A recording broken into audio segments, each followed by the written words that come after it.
após esse aposto. Olá, minha galera do Sejures, muito bom dia, muito boa tarde, muito boa noite, enorme prazer de estar aqui. Meu nome é Alexandre Araújo, eu sou professor da disciplina de Direito Constitucional e eu estou hoje aqui com vocês, pessoal, para ministrar um tema grandioso numa prova de concurso público e na sua não vai ser diferente, que é o tema processo legislativo. Pessoal, sem sombra de dúvidas, eu posso colocar o processo legislativo no top 3.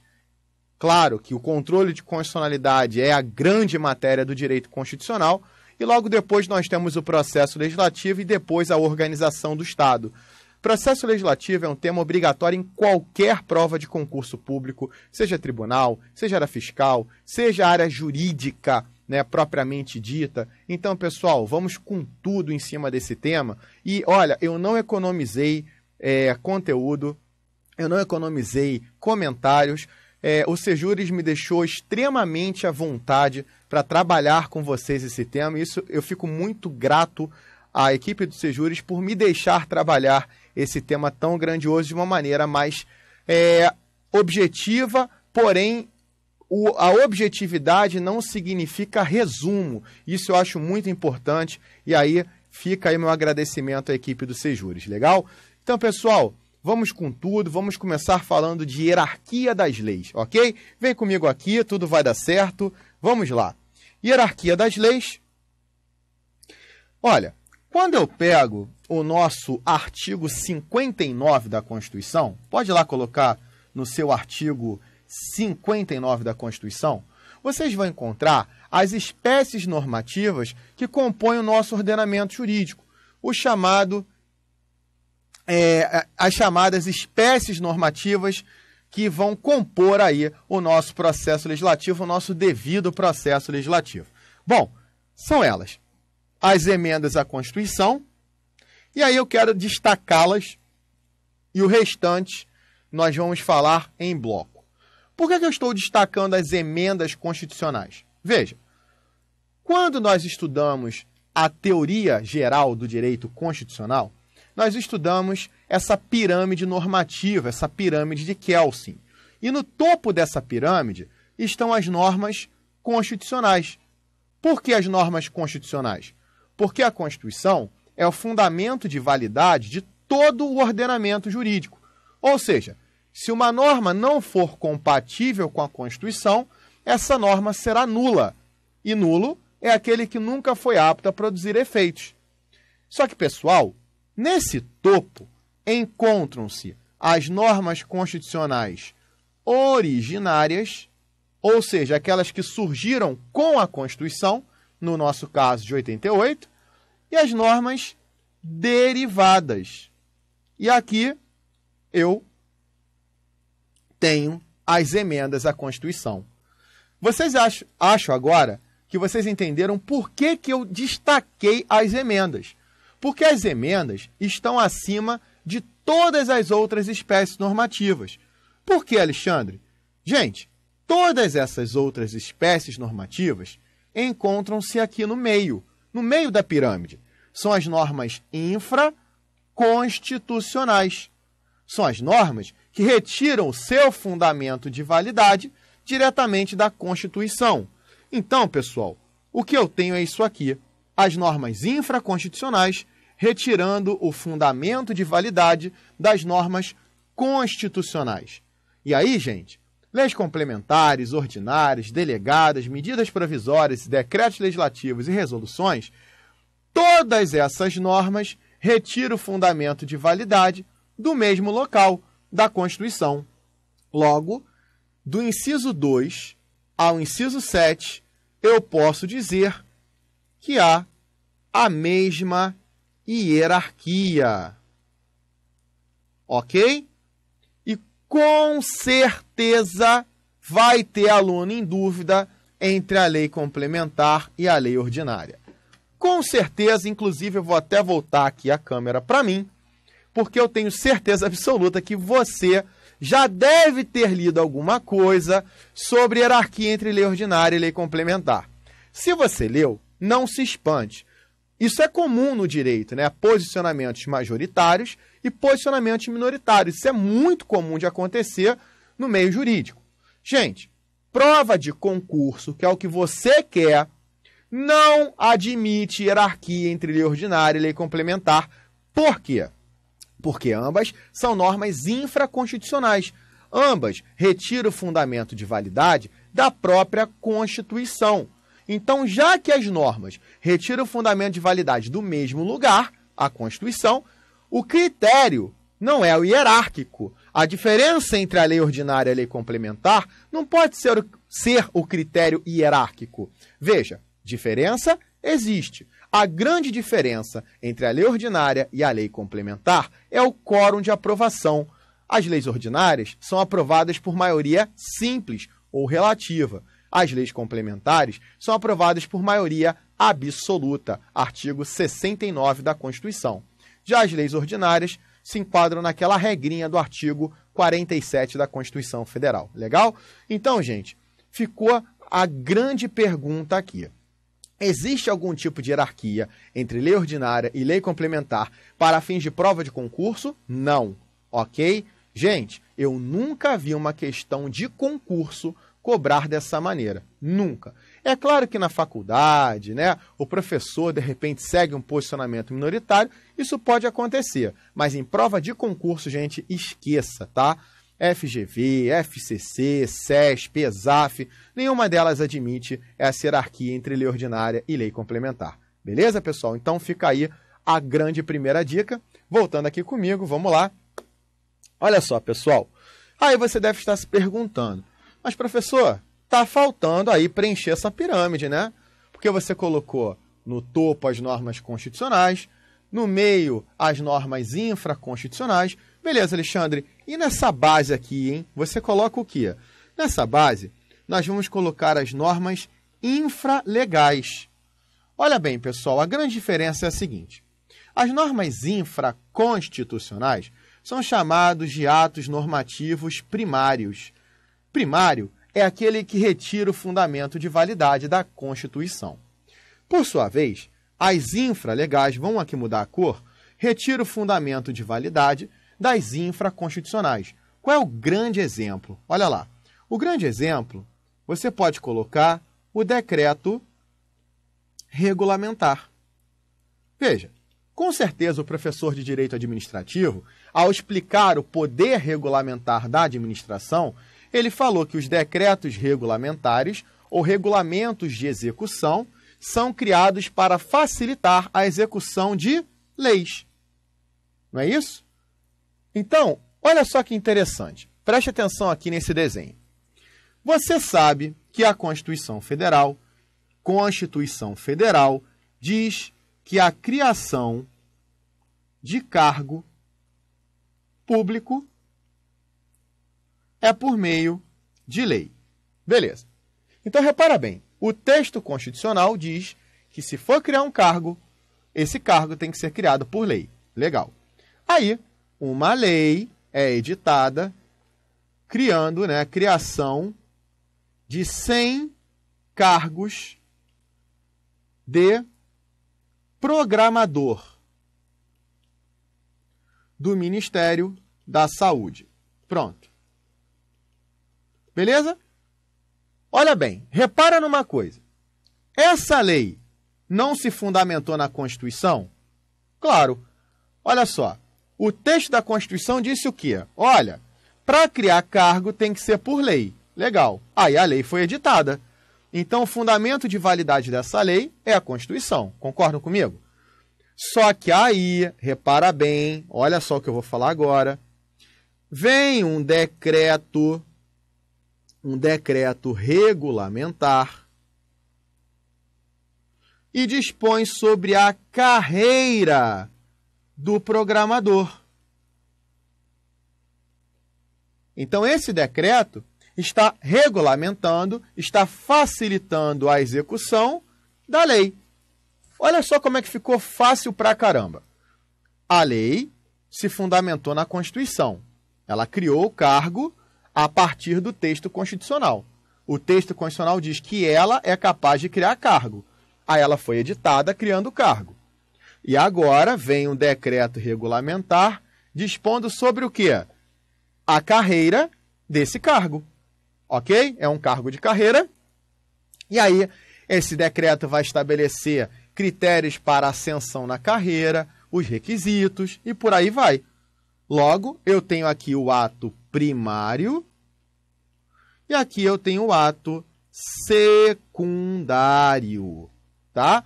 Por meio desse desenho, fica extremamente simples entender agora, voltando aqui, essa pirâmide. Não é verdade? Olha lá.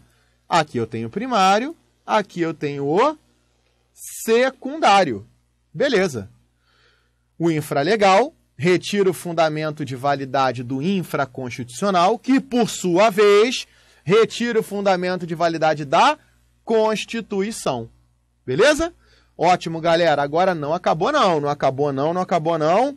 Inclusive, na prova do TJRJ, prova essa extremamente recente, né, galera? Prova essa de novembro de 2014. Olha o que eles cobraram.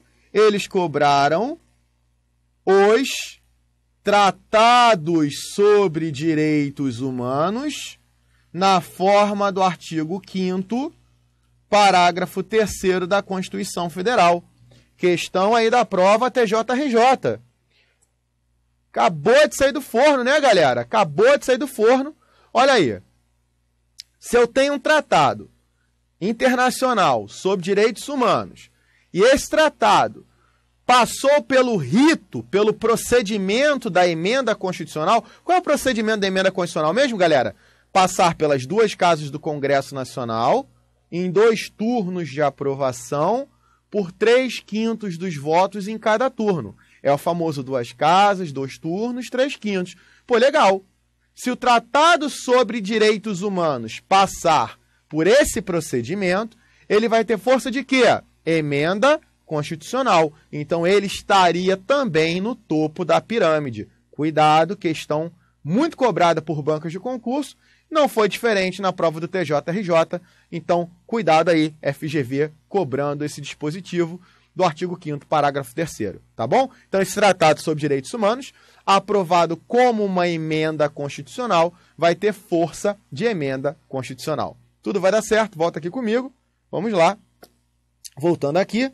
Bem, aí, para a gente finalizar esse primeiro slide, nós temos que lembrar que existe uma lei complementar, que é a Lei Complementar 95 de 98. Não precisa ficar decorando o número dessa lei, não. Isso é só para ilustrar mesmo a aula. Essa lei, ela vai dispor sobre a redação e técnica legislativa. Redação e técnica legislativa. Repara bem, gente, olha só. Redação e técnica legislativa são matérias disciplinadas em lei complementar. Vou dar um exemplo, olha só. Quando eu me especializei em direito constitucional, eu fiz alguns cursos, ok? E um desses cursos foi um curso especificamente de redação e técnica legislativa. Ou seja, eu me especializei para aprender a fazer um projeto de lei. Eu mesmo, tá? E aí eu tive que estudar todos os dispositivos desta lei complementar. O que a Constituição quer te falar é o seguinte, olha, você quer aprender a fazer um projeto de lei? Legal. Então leia essa lei complementar. Estude essa lei complementar, porque o assunto redação e técnica legislativa, esse assunto é assunto de lei complementar. Lei essa que foi editada. Então, por exemplo, professor, eu quero fazer um projeto de lei. Eu quero seguir os procedimentos. Eu vou para onde? Vá para essa lei. Aí você vai saber o que é uma ementa, você vai saber a função de um artigo, a função de um inciso, de uma linha, de um parágrafo. Ah, o título fica aqui, a ementa fica aqui. Ok? O que é a ementa? Ah, beleza, então eu vou resumir aqui o conteúdo da lei. Então, galera, tudo isso vai estar numa lei complementar. Qual é o meu receio? Eu já vi bancas de concurso perguntando o seguinte: emenda constitucional disporá sobre redação e técnica legislativa.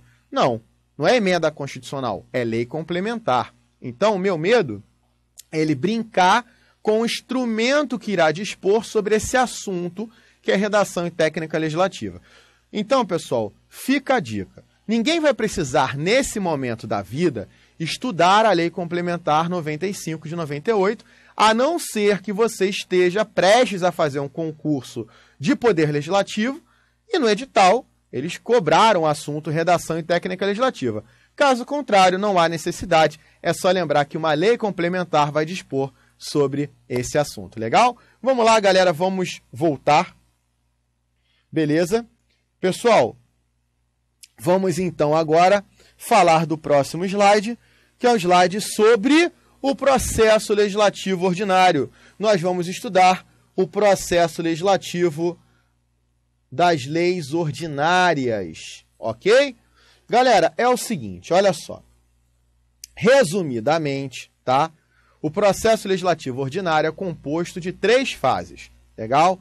A fase de iniciativa, a fase constitutiva e a fase complementar. O nosso objetivo, num primeiro momento de uma aula de processo legislativo, é estudar cada uma dessas fases. E estudando cada uma dessas fases, nós vamos tecer comentários sobre as principais questões de prova em cima de cada uma dessas fases. Depois de estudar o processo ordinário, as leis ordinárias, depois da gente estudar tudo isso, é o momento de estudar o processo legislativo especial. Aí nós vamos estudar emendas, medidas provisórias, né? Vamos tecer comentários sobre leis delegadas. Enfim, galera, essa vai ser a ideia da nossa aula, ok? Então vamos lá. Vamos estudar as leis ordinárias. Olha só, gente. Esse esquema, ele vai mostrar para você o genérico. O que a gente vai estudar? No primeiro momento, nós vamos estudar a fase de iniciativa. O que é iniciativa de lei? A apresentação do projeto de lei. Então, toda vez que você lê a seguinte expressão, fulano tem iniciativa de lei. O que significa isso? Fulano vai apresentar o projeto de lei. Então, a fase de iniciativa é aquela através da qual um legitimado apresenta um projeto de lei. Beleza. Fase constitutiva. Essa fase, gente, é uma fase que vai ter, na verdade, 2 momentos. O momento do legislativo, em que o legislativo irá proceder com discussão e votação das proposições legislativas, e a fase do executivo, quando eu terei sanção, veto, ok? Então, essa parte a gente vai estudar com muito cuidado, muita cautela, de uma forma bem paulatina, bem gradativa, porque isso aqui é extremamente complexo. E para finalizar, nós temos a fase complementar, no momento em que haverá a promulgação e a publicação da lei. Ok? Promulgação e publicação da lei. Gente, então vamos agora, com tudo, estudar a fase de iniciativa. Vamos lá, galera. Quando eu chego no artigo 61, eu tenho o seguinte texto. A iniciativa das leis complementares e ordinárias. Opa, primeiro detalhe. Esse artigo 61, ele não vai servir só para a lei ordinária. Repara que todos aqueles que têm iniciativa de lei ordinária também têm iniciativa de lei complementar. Então, cuidado. Beleza? No momento que você estuda aqueles que podem apresentar um projeto de lei ordinária, você acaba estudando também aqueles que podem apresentar um projeto de lei complementar. Então, vamos lá. A iniciativa das leis complementares e ordinárias cabe a qualquer membro ou comissão da Câmara, do Senado, do Congresso, Presidente da República, STF, ok? Tribunais superiores. Olha que interessante. Vamos lembrar dos tribunais superiores? STJ, TST, TSE e Superior Tribunal Militar, né? O STM, ok? PGR, para quem não se recorda, chefe do Ministério Público da União e Federal, e aos cidadãos, ok? Lembrando que aqui é aquela famosa iniciativa popular de lei, na forma e nos casos previstos nesta Constituição. Pessoal, repara bem, olha só. Esse rol de legitimados que vocês estão vendo na frente aí, ó, na sua telinha, esse rol você vai dizer que é um rol exemplificativo. Como assim, Alexandre? Rol exemplificativo? Bom, vamos lá. Rol exemplificativo é aquele rol que não se esgota no momento em que você acaba de ler na Constituição. Lembra, exemplificativo é o oposto de taxativo. Se eu tenho um rol taxativo, significa dizer que aquele rol que se esgotou no momento que você terminou de ler. Eu terminei de ler na Constituição, acabou, não existem mais casos, não existe acréscimo. Já o rol exemplificativo é aquele passível de acréscimo. Eu estou dizendo para vocês, então, que esse rol do artigo 61 não se esgota no momento que você termina de ler o artigo 61. Eu quero mostrar a vocês que existem outros legitimados que podem apresentar projeto de lei lá no Congresso Nacional. E o grande exemplo que não aparece no artigo 61, mas cai, a FGV gosta de cobrar, não só FGV, FCC, CESP, é o Tribunal de Contas. Não esquece desse cara. O Tribunal de Contas, no caso aqui, o Tribunal de Contas da União, ele é um órgão independente. Então não pense que vai ser o Poder Legislativo a apresentar um projeto de lei para o Tribunal de Contas, para a organização do Tribunal de Contas, para o funcionamento do Tribunal de Contas. Não. Cuidado, preste atenção. Como o Tribunal de Contas é um órgão independente, ele tem iniciativa de lei. Assim como no plano estadual, o Tribunal de Contas do Estado tem iniciativa de lei na Assembleia Legislativa. Então, muito cuidado.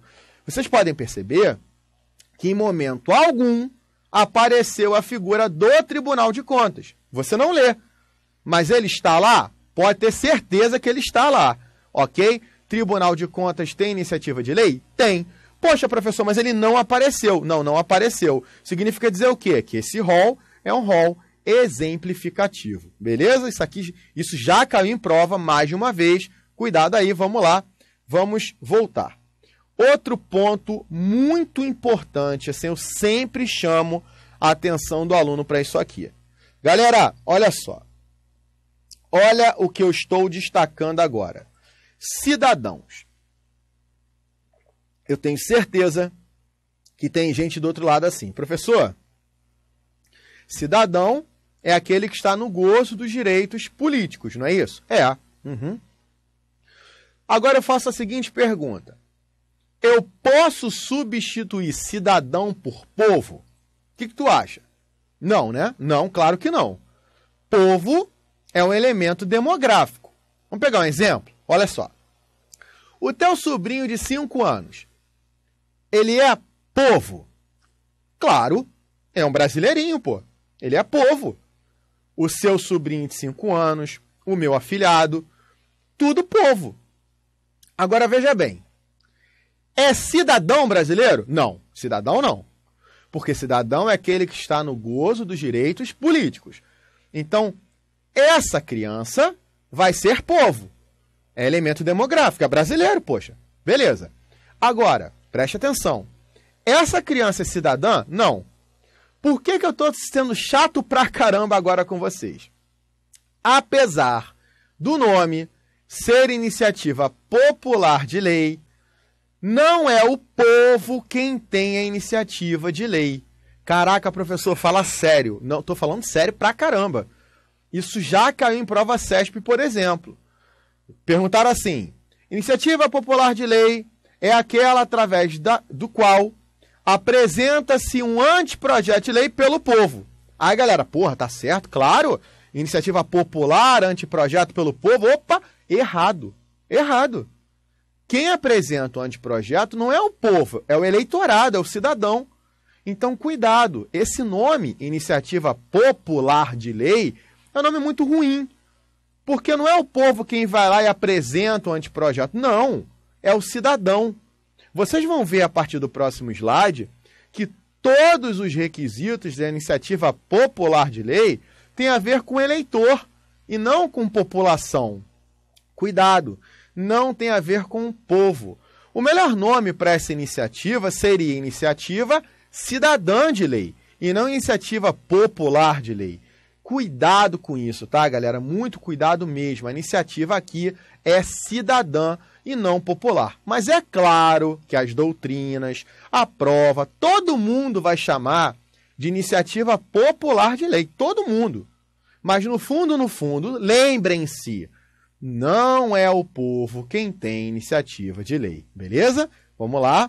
Vamos detonar aqui essa parte da iniciativa popular e depois eu volto para a iniciativa do presidente da República, tá bom, galera? Vamos pular só para a gente fechar aqui essa parte e fechar o bloco, tá bom?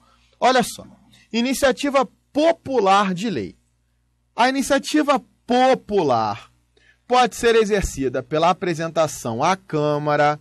Professor, caramba, como é que eu vou lembrar na hora da prova que a apresentação desse projeto é na Câmara? Mole, olha só. Na Câmara dos Deputados, nós temos os representantes do povo. Olha como fica fácil. Os deputados federais são representantes do povo, enquanto os senadores são representantes dos estados e do Distrito Federal. E aí fica fácil, olha só. Iniciativa popular vai começar na casa onde eu encontro os representantes do povo. Pronto, mole. Então vamos lá. A iniciativa popular pode ser exercida pela apresentação à Câmara de projeto de lei subscrito por, no mínimo, olha lá, galera, ó, 1% do eleitorado nacional. Ó, 1% do eleitorado nacional. Distribuído por pelo menos 5 estados. 5 estados. Com não menos de 0,3%. 3 décimos é o quê? 0,3, né? 3 décimos% dos eleitores de cada um deles. 0,3. Como é que você nunca vai esquecer dessa iniciativa? Lembra do ano 1503. Acabou. 1% do eleitorado nacional, distribuído por pelo menos 5 estados, e em cada estado com um número que represente 0,3% do eleitorado. Beleza, gente? Cuidado aí. Agora, pessoal, só um detalhe importante aqui, algumas observações finais para a gente fechar esse bloco. Observação número 1. O projeto de lei de iniciativa popular deverá circunscrever-se a um só assunto, ou seja, a iniciativa popular de lei ela não pode ser multitemática. Essa lei da iniciativa popular, ela deve se prender a um tema, ok? Então, ela não pode ser multitemática. Observação 2. O projeto de lei de iniciativa popular não poderá ser rejeitado por vício de forma. O que é vício de forma? Vício no processo de elaboração. Vamos imaginar que apresentou-se o projeto de lei sem título ou sem ementa, não sei. Ok? O projeto, formalmente falando, está ruim, está mal elaborado. O que vai acontecer nesse caso? A Câmara dos Deputados vai corrigir essas eventuais impropriedades de técnica legislativa ou redação. Ou seja, lembra que eu falei daquela lei complementar 95 de 98? Então, vamos imaginar que um projeto de lei foi apresentado em desconformidade com essa lei. Ao invés da Câmara rejeitar por vício de forma, ela é obrigada a corrigir. Até porque, galera, caramba, olha o sofrimento que é 1% do eleitorado nacional. Isso aqui é aproximadamente 1.400.000 eleitores. Poxa, eu juntei toda essa galera em 5 estados, né, no mínimo, em cada estado com 0,3%, para chegar na Câmara e rejeitar por conta de uma formalidade. A galera, sacanagem é forte aqui, né? Então, para isso não acontecer, a Câmara corrige eventuais impropriedades, tá bom? E para a gente finalizar, não se esqueça, iniciativa popular de lei estadual depende da Constituição de cada estado, ok? Então é só conferir, obviamente, no seu estado, isso se estiver no conteúdo programático, claro, E municipal requer 5% do eleitorado municipal, tá bom? Esse dispositivo está na Constituição Federal, artigo 29, inciso 13 da Constituição, tá bom? Estadual depende da Constituição do Estado e municipal, 5% não da população, hein, do eleitorado municipal. Gente, eu pulei propositalmente a parte de iniciativa do presidente, porque é uma parte muito demorada. Eu queria logo terminar esse bloco com iniciativa popular, consegui. Vamos então começar o nosso bloco número 2, falando da iniciativa privativa do presidente da República. Forte abraço e até o próximo bloco.